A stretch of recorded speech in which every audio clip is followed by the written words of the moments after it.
اعوذ باللہ من الشیطان الرجیم بسم اللہ الرحمن الرحیم۔ ایم ایس نیوز HD5 کی ناظرین السلام علیکم۔ امید ہے کہ آپ لوگ سب خیریت سے ہوں گے۔ آج کا جو ہمارا مین ٹاپک ہے وہ یہ ہے کہ سپریم اسلام آباد ہائی کورٹ میں عمران خان کے 190 ملین پاؤنڈ کیس کی سماعت ہوئی ہے، اور اس کیس کی سماعت اسلام آباد ہائی کورٹ کے عسکری ٹاؤٹ جج ڈوگر سرفراز نے کی ہے، اور اس کیس کی سماعت کا حوالہ آپ لوگوں کے ساتھ شیئر کرتے ہیں۔ کل یہ سماعت جب مقرر ہوئی تو میں حیران ہوا تھا، کیونکہ عمران خان صاحب کے کیس کی سماعت کل لاہور ہائی کورٹ میں بھی تھی، اور لاہور ہائی کورٹ کے کیس کی سماعت بھی 27 مئی تک ملتوی ہو چکے ہیں، 10 دن کی، اور اس کی مزید معلومات آپ کو پھر کبھی لاہور ہائی کورٹ کے کیس کی سماعت کے بارے میں بتائیں گے، اس پر الگ موضوع بتائیں گے۔ اسلام آباد ہائی کورٹ میں عمران خان کے کیسوں کی سماعت جب ہوئی تو نوٹس جاری کر دیے گئے، اور ڈوگر صاحب نے نوٹس جاری کر دیے۔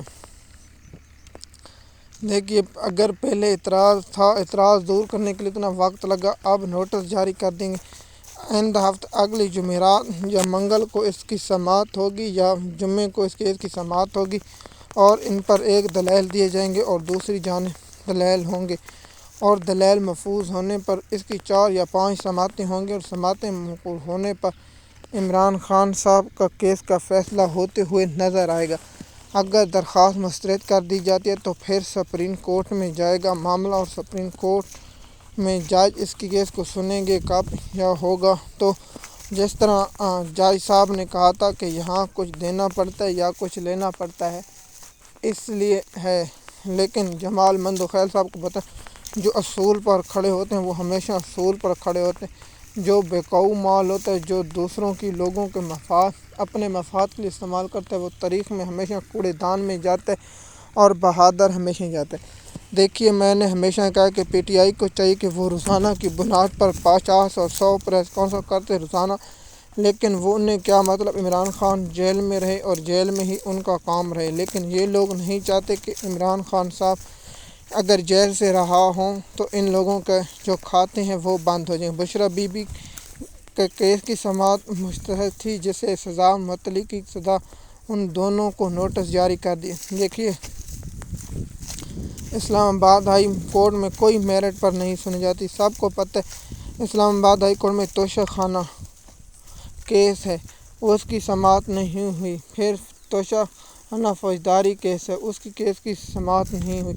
پھر توشہ خانہ بریت کی درخواست، اس پر نہیں سماعت ہوئی۔ پھر کتنے کیس اور ہیں، ان کی کیسوں کی سماعت نہیں ہو رہی۔ جو کہہ رہے ہیں کہ ہم قانون اور آئین کے مطابق چلتے ہیں، لیکن PTI کی لیگل ٹیم ہمیشہ خاموش رہتی ہے اور خاموشی سے حکومت کو سپورٹ کرتی ہے۔ سلمان صفدر عدالت میں پیش نہیں کیونکہ اس کا لاہور میں تھا، لیکن اب نوٹس جاری۔ میں نے پہلے رات کو ولاگ بنانے لگا تھا، ریکارڈ کرنے لگا، لیکن میرے ذہن میں خیال کوئی یہ آزاد جج ہیں تو نہیں، اس پر دلائل ہوں گے۔ پہلی سماعت ہوگی، نوٹس جاری کر دی اور نیب سے جواب طلب کر لیا گیا ہے۔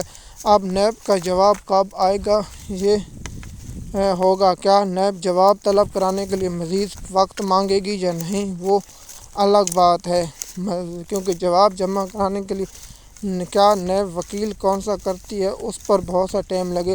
مجھے جو PTI کے لوگ کہہ رہے ہیں کہ عمران خان صاحب کو 10 یا 12 دنوں میں رہائی ہونے کا امکان ہے، وہ خود بے وقوف کی دنیا میں رہتے ہیں۔ آپ کو میں نے بتایا ہے کہ نیب 2 ہفتے یا 1 ماہ مانگے گا کہ جواب جمع کرانے کے لیے۔ اب جواب جمع کرانے کے لیے عدالت کتنا ٹائم دیتی ہے وہ مجھے بھی معلوم ہے، آپ مجھ سے بہتر جانتے ہیں، لیکن اسلام آباد ہائی کورٹ اور اسلام آباد ہائی کورٹ کے جو جج لائے گئے ہیں، جو ٹاؤٹ جج لائے گئے ہیں، وہ اس لیے لائے گئے ہیں تاکہ عمران خان صاحب کے کیسوں کو مزید ڈلے پر ڈلے کے، کیونکہ یہاں اسلام آباد ہائی کورٹ میں اس لیے تو نہیں لائے گئے کہ ان کو انصاف کے لاہور ہائی کورٹ کے 15ویں نمبر کے جج کو کیوں لایا گیا، آپ لوگ مجھ سے بہتر جانتے ہیں۔ مزید معلومات کے لیے آپ ہمارے YouTube channel MS news ID5 کو سبسکرائب کریں، لائک کریں، تاکہ آپ کو آنے والی مزید اپڈیٹ ملتی رہے۔ شکریہ۔